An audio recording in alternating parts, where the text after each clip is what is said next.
जय श्री जगन्नाथ। मोर a new video को समस्त को वेलकम करुच्ची। आज गोटा कलरा भजा आम भाजवा पुर दिया। एठी मु किसी कलरा नहीं जाइए भल से धोईकी टे काटिदेली।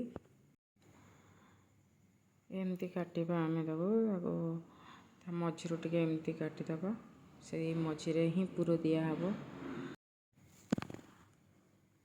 कलरा पिता लगुथिबारु बहुत जन खाइबा भल पाती टिके कम खाती किंतु यही प्रोसेस रे थरे करिकी खातु देखिए सब बड़े इच्छा हे खाइबापी करिकी खाइबापी।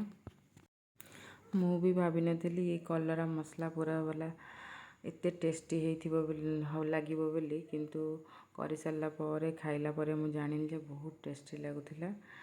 आपको एमती मु पानी रे सिझे देछि से पानी रे हो टिके लुण टिके हल्दी पकईकि किसी समय पाइका सिझे दबा अल्प सिझेबा।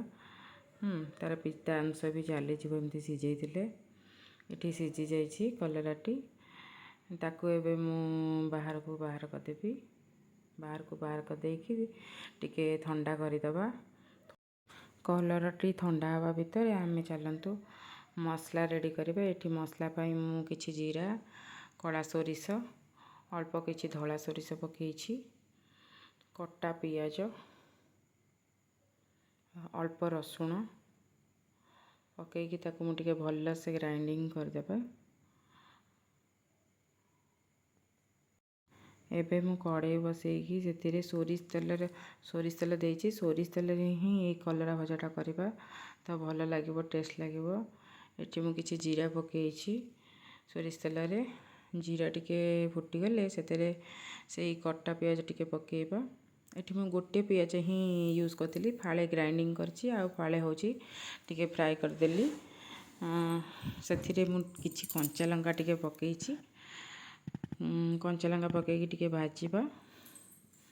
टिके भाजी गला परे सेथिरे बटा जाइतिबा जो मसला अछि आमे सेथिरे पकेइबा। एबे मु मसला पकईछि से मसला को पकई देकी टिके हल्का माने बेसी हाई फ्लेम रे नहीं एठी मु सिम रे करकी ही ताकू कसीथिली। टमाटो पकईछि टमाटो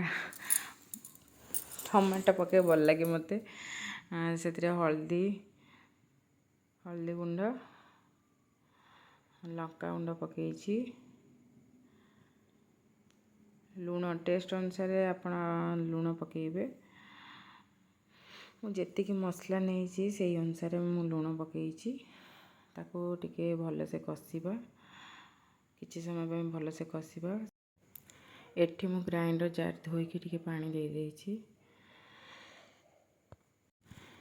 मसलाटा को एठी टिके ड्राई होला पजांक आमे कसीबा भल से कहीं जेहेतु मसला पूराटा तो कलरा भितर दिहब तो ड्राई हो गले भल।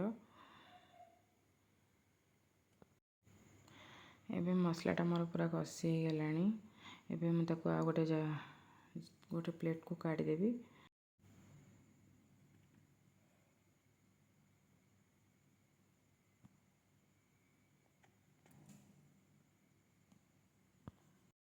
से सीझे जाइथिबा कलरा भितरु मु एठी मंजी गुड़ाक काढ़ी देइछि।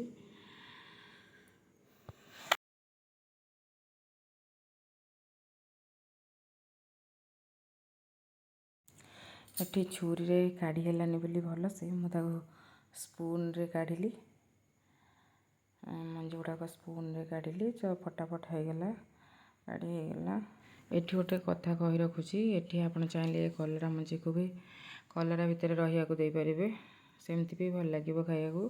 नाई जदि मंजीटा पसंद नाई तो काढ़ी पारिबे ताकू काढ़ी देबे तादेर पुर देइकिरी बहुत सारा टिके पुर रहिबो ता भितरे तो से एमिति भी करि हबो सेमिति भी करि हबो जोटा आपनको पसंद सेमिति करिवे।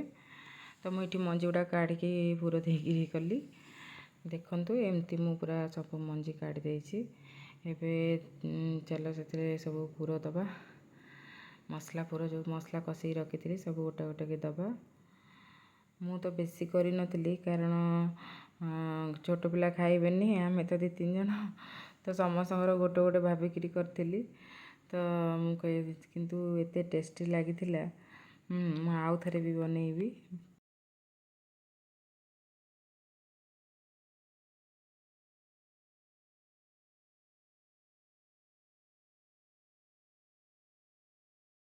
ଏବେ ମୁଁ ସବୁଯାକ କଲରା ଗୁଡ଼ାକରେ ମସଲା ଗୁଡ଼ା ଦେଇଛି। ଏବେ ଆସନ୍ତୁ ସୋରିଷ ତେଲରେ ତାକୁ ଟିକେ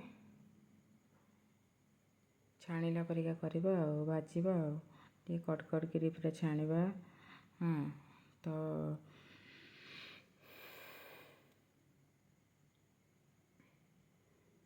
ଦେଖନ୍ତୁ ଏମିତି ଭାଜିବା। ଟିକେ ଭାଜି ହେଇଗଲେ ତାକୁ ସେପଟେ ଆସ୍ତେ ତାକୁ ପଛପଟେ ଟିକେ ଲେଉଟେଇ ଦେବା। ଆଉ ଗୋଟେ ପଟ ସାଇଡ଼୍ ଯେମିତି ଟିକେ ପୁରା କଡ଼କଡ଼ ହେଇଯିବ।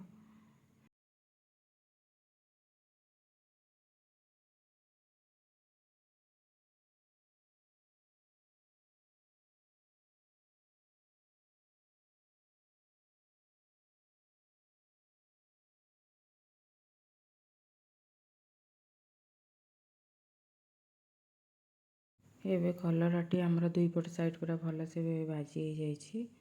ମୁଁ ତାକୁ ଗୋଟେ ପ୍ଲେଟ୍କୁ କାଢ଼ିଦେବି ଏବେ।